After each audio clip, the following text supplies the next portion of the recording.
You want to get a sense of what does this environment really look like? Just like you said you did when you prosecuted murder cases. You wanted to go to the scene and get a sense of, can I see this happening the way that someone said it did? If so, then that's helpful because that supports the parent's story. If not, then you have new questions to go back and address to the parents. And I will give you a perfect example. Out to you, Latonia, Ann, and Mickey. To you, Ann Bremner, I recall a homicide, a murder I prosecuted. It was a dope case, a murder over drugs.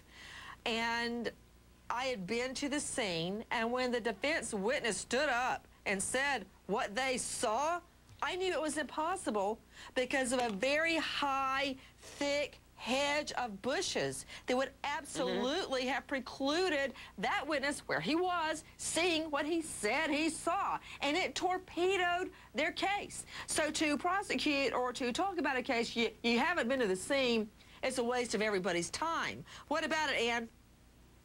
Well, absolutely. We used to have a sign-out sheet when I was a DA, and I would sign out to the crime scene. I was constantly out there, and I think it's so important because you need to go to every single aspect, see what you can see, what they could have seen, how it could have happened. I had a case where the windows were broken from the inside out when the person said an intruder came in, broke in the windows, and killed someone. Impossible. Mickey Sherman, all this business about the parents not speaking out, word has gotten back to us that the cops told them not to speak out, but as a matter of fact, the cops did not tell them not to speak out.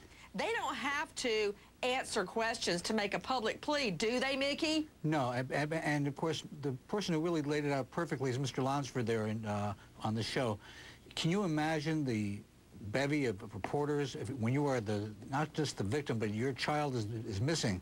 And it's not like we're in front of a TV camera entertaining somebody. These people are absolutely besieged by a team of aggressive reporters, and I'm not talking about the HLN people, but from all over the world, people come and converge on these scenes, and they've got a battery of satellite trucks out there, aggressive bookers, commentators, whatever, and I can totally understand how these people just kind of withdraw into their shell.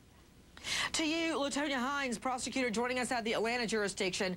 Neighbors received a questionnaire. Let's pull up the questions on that questionnaire, Dana, very quickly. And I've got the questionnaire right here from police. Does your home have exterior surveillance? Are you aware if neighbors have surveillance? Do you have a dog? Did it bark? Who was the missing child usually with? What was the child usually doing when you saw the child? What are they trying to get at, Latonia? They're trying to find out what could have possibly occurred on that night. They're trying to see, wait a minute, you have dogs out there. Were they barking at that time? Do the dogs usually bark if there's some stranger in the neighborhood? I mean, they're trying to find out the conditions because the neighbors are going to know the most about that neighborhood, what's going on there, and see if they could have possibly spotted anything out the ordinary. To Steve Moore, former Fed with the FBI, also worked in Tucson. Steve, what do you know about this area? And number two, we always make fun of the nosy neighbor, Gladys Kravitz, but the reality is a nosy neighbor can give very important information. Yeah, the nosy neighbor is very valuable. I did do some work while I was stationed in LA in Tucson. I know the area fairly well.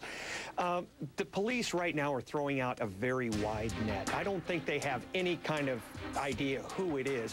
What concerns me is that rather than asking for consent to search the house, they're getting a warrant.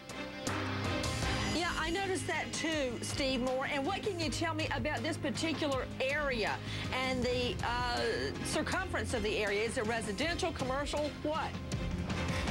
Right along Craycraft there's an entire area where there are drug deals going on. There are large drug shipments. Most of my surveillance in that area was done on drug cases.